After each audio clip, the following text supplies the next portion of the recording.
こんにちは、こんばんは。エマの日本語ポッドキャストへようこそ。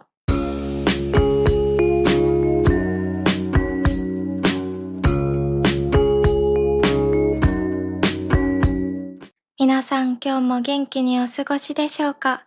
今日のポッドキャストでは、久しぶりに私の心のことについてお話ししていきます。最近、私の動画を見始めてくれた方は知らない方が多いと思うんですけど、私は心の病気というか、心に悩みだったり、少し問題だったり、そういうのを抱えてます。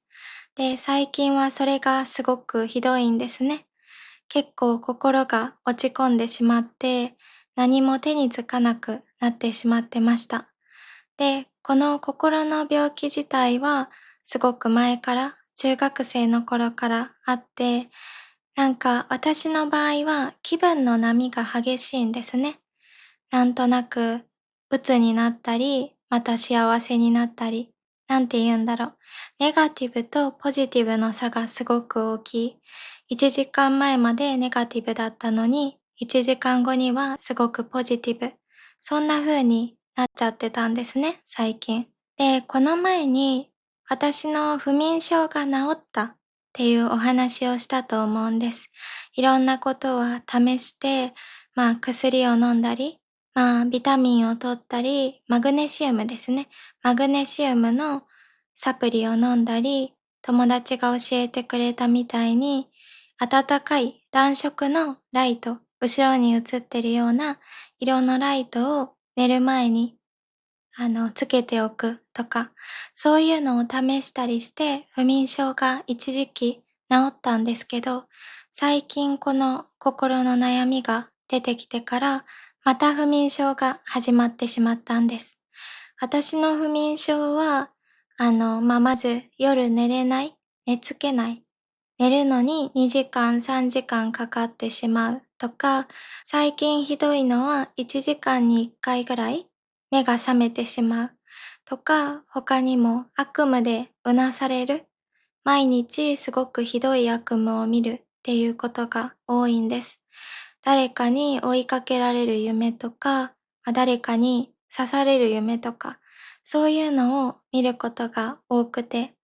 で、メンバーシップに入ってくれてる方には、もうお話ししたので知ってくれてると思うんですけど、最近は本当に落ち込んでしまって、いろんなことが重なって、すごく辛くて、ちょっと疲れてしまったんですね、全部。今まで普通にしてたご飯を作ってご飯を食べるとか、朝起きるとか、お風呂に入るとか、そういうのが全部難しくなっちゃって、頑張ってやってはいるんですけど、そういうことも。でも、いつもよりなんだか、めんどくさいなとか、やりたくないなとか、そんな風になってしまうことがすごく多いんですね、最近。それで、ちょっと悩んでて。で、今日はそのことについてちゃんとお話ししようかなって思って動画を撮ってます。で、最近ちょっと、何に悩んでたかというと、人と比べてしまうこと。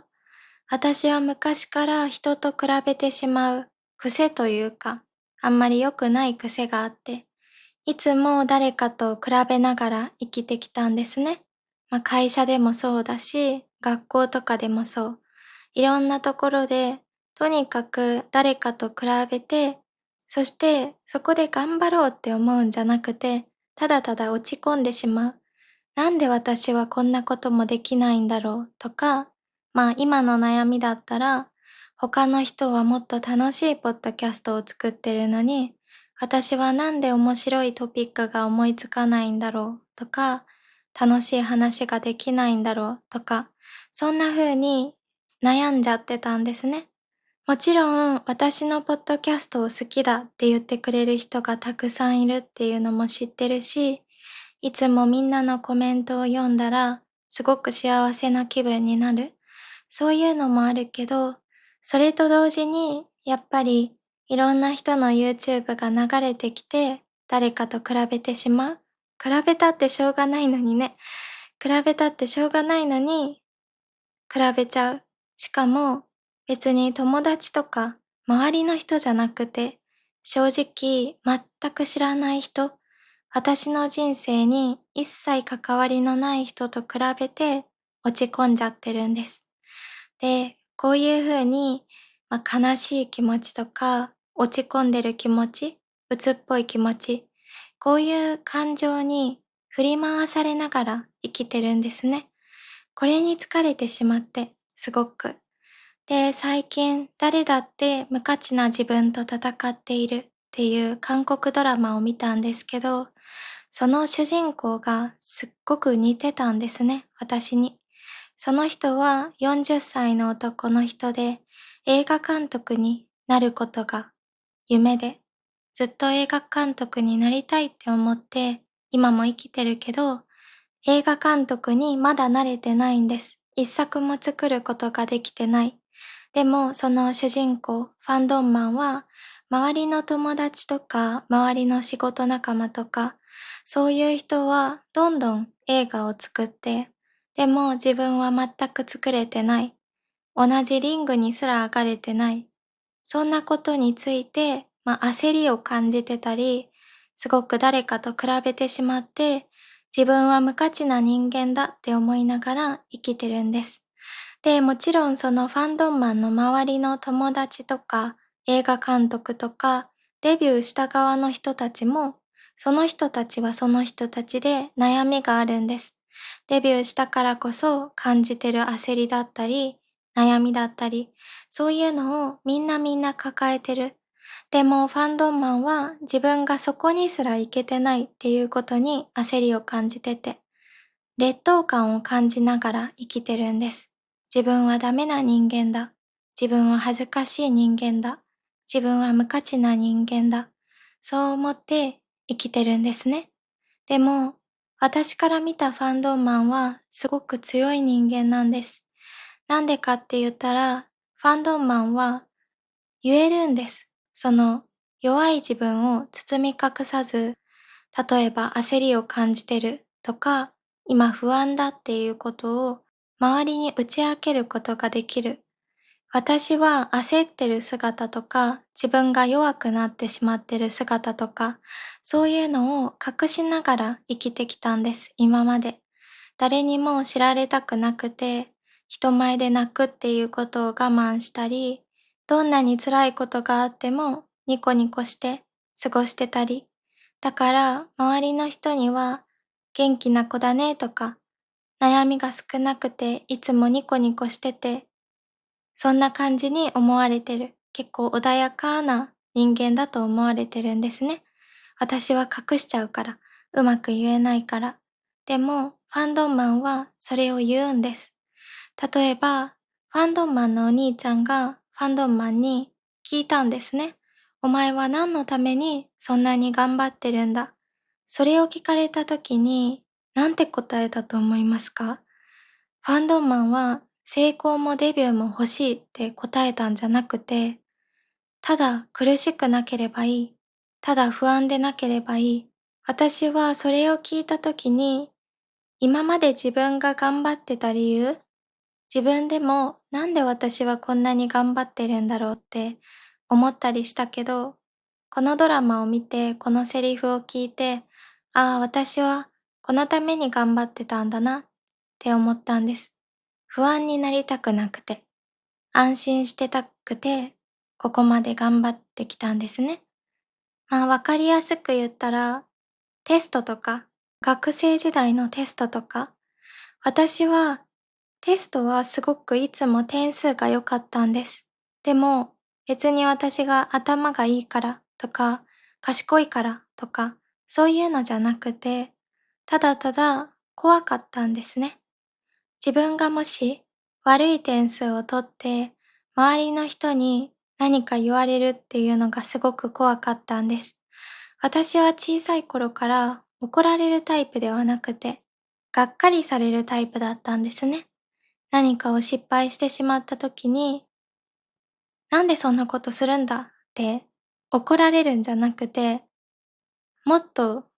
がっかりされる。学校の先生とかにも、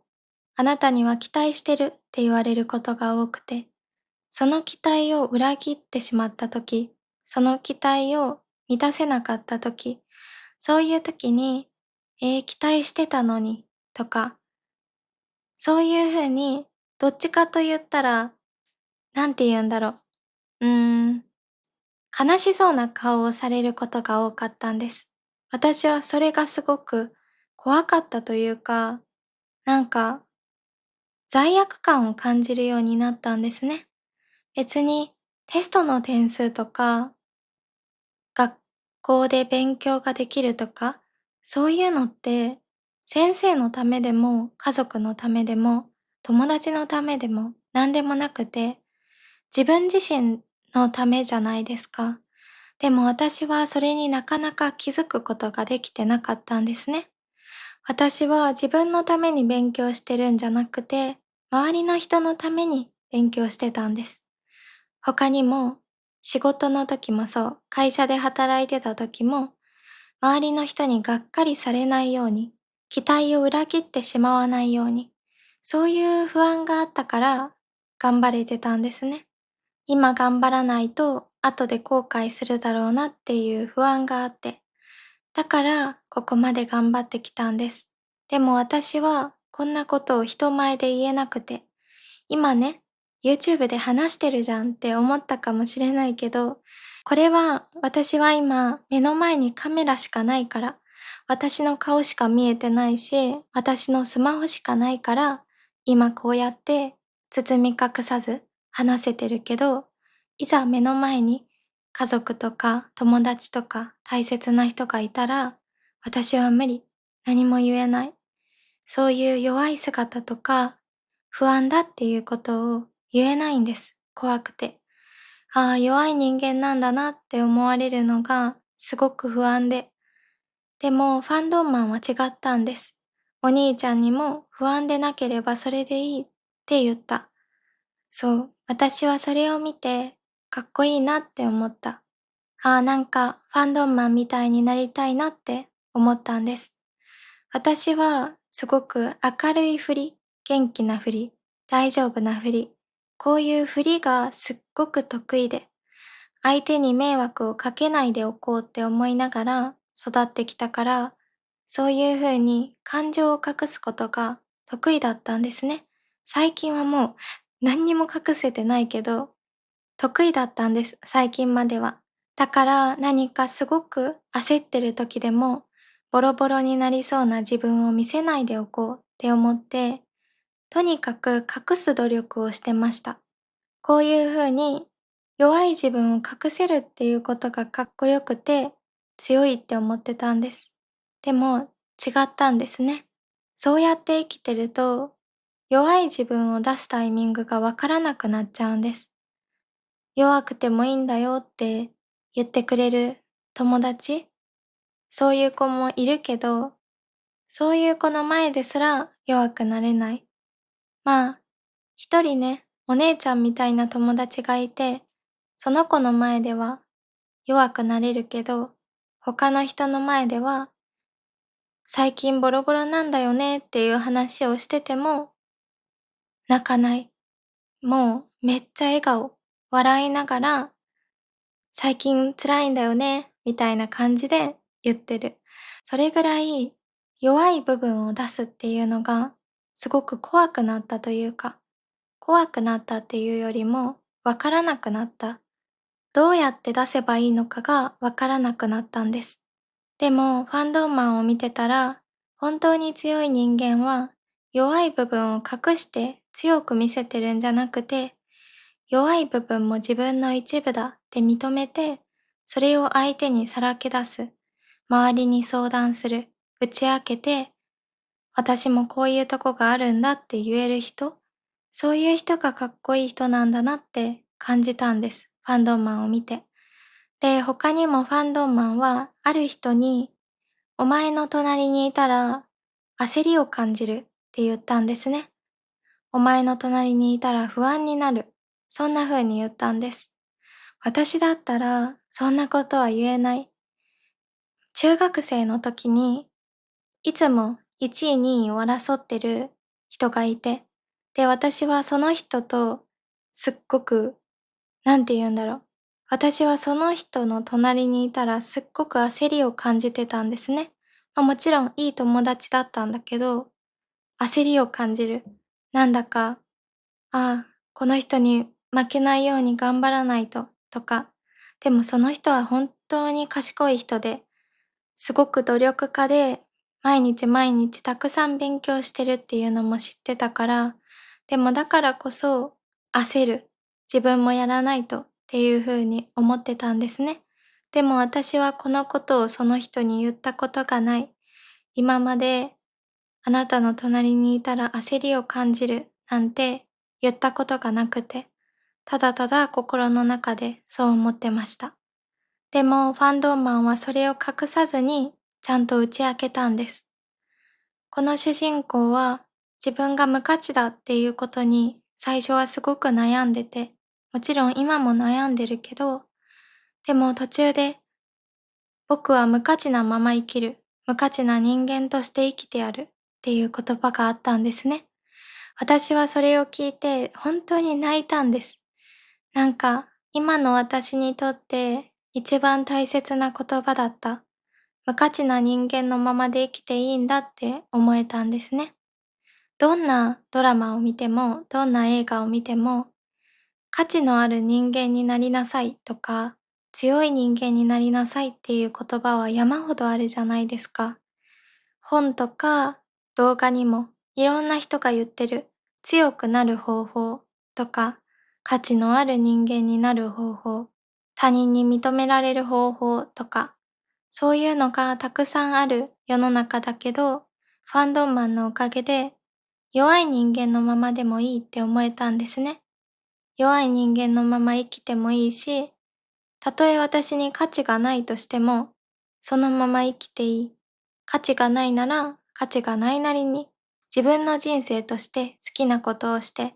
自分が楽しんで、それで周りの人を一人でも幸せにできたらそれでいいって思えるようなドラマで、私はいつもいつも他人と比べて落ち込んで誰かのために生きるような人生を選んできたけど、ファンドーマンを見てからは自分のために生きようって思ったんです。無価値な自分のままで生きていいとか、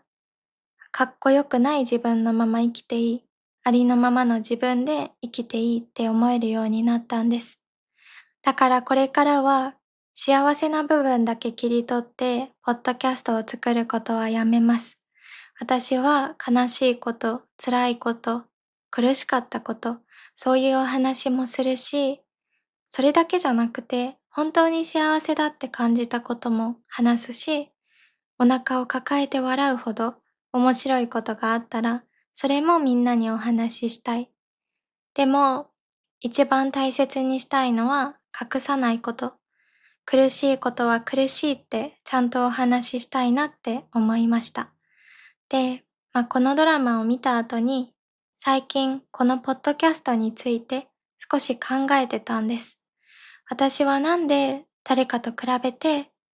ポッドキャスト、自分のポッドキャストがダメだなって思っちゃってるのかなって考えたら、それは多分、私が誰かのために作りすぎてたんですね。例えば、他の人のポッドキャストを見て、こういう話がみんな好きなんだなって思って、じゃあ私もこういうの作らないとって思うようになって、無理して自分が本当に話したくないことも話してたんですね。話したくないわけじゃないけど、話したいっていうわけじゃないっていうこともあるじゃないですか。例えば、日本文化のこととか、私は日本文化が好きだけど、なんて言うんだろう。そこまで興味がない日本文化もあるんですね。でも、そういうこともみんなの役に立つからって思って話そうとしてたんです。でも、そんな風に作ったポッドキャストって、やっぱり面白くないんですね。私の感情がこもってないっていうか、私の気持ちがそのポッドキャストに入ってないから、なんだか楽しそうに見えない。楽しい文化の話のはずなのに楽しく聞こえない。そんなことがあったんですね。なので、今日からやめることにしました。そうやって誰かのためにトピックを決めて、みんなが好きだろうから話すっていうのをやめることにしました。万人受けっていう言葉知ってますか？万人受けはみんなに好かれるもの。私は今まではこの万人受けを気にしてたけど、これからは気にしないことにしたんですね。日本にはドラえもんっていうすっごく有名ですっごく人気なアニメがあって、私は個人的にこのドラえもんが大好きで、本当に日本人ほとんどが好きなアニメの一つだと思うんですけど、そんなドラえもんでさえも嫌いな人はいるんです。見たくないっていう人。ドラえもんで万人受けが無理だったら、私のポッドキャストが万人受けなんて絶対無理じゃないですか。他にもビートルズ私はビートルズが大好きで、もう好きでたまらないけど、そんなビートルズでも好きじゃないっていう人はいる。そう思ったら、万人受けにこだわる必要はないなって思うようになったんです。万人受けにこだわらなくても、ビートルズにはたくさんのファンがいて、ドラえもんにもたくさんのファンがいて、だから、私もそうしようと思ったんです。万人受けを気にするんじゃなくて、本当に自分が好きなものを作って、話したいことを話して、それを好きでいてくれるみんなを大切にしようって思うようになりました。私は今まで比べながらみんなと同じようにしないとって思って生きてきたけど、これからはそうやって生きるのをやめて自分らしくありのままの自分で向き合いたいなって思ってる。自分の人生と。で、そうやって作ったポッドキャストを好きでいてくれる人はたくさんいると思うから、その人たちの応援とか、その人たちのコメントとか、そういうのを毎日幸せに感じて生きていきたいなって思ってます。この YouTube は私の日記だっていうことをいつも忘れちゃうんです。私が元気になるまでの日記としてポッドキャストを続けてるっていうのをいつも忘れちゃって、誰かのためにっていう形に変わってきちゃうけど、たまにそうやって道がずれちゃっても、軌道修正、ちゃんとした道に戻るっていうのをたまにしないといけない。すぐに忘れちゃうから。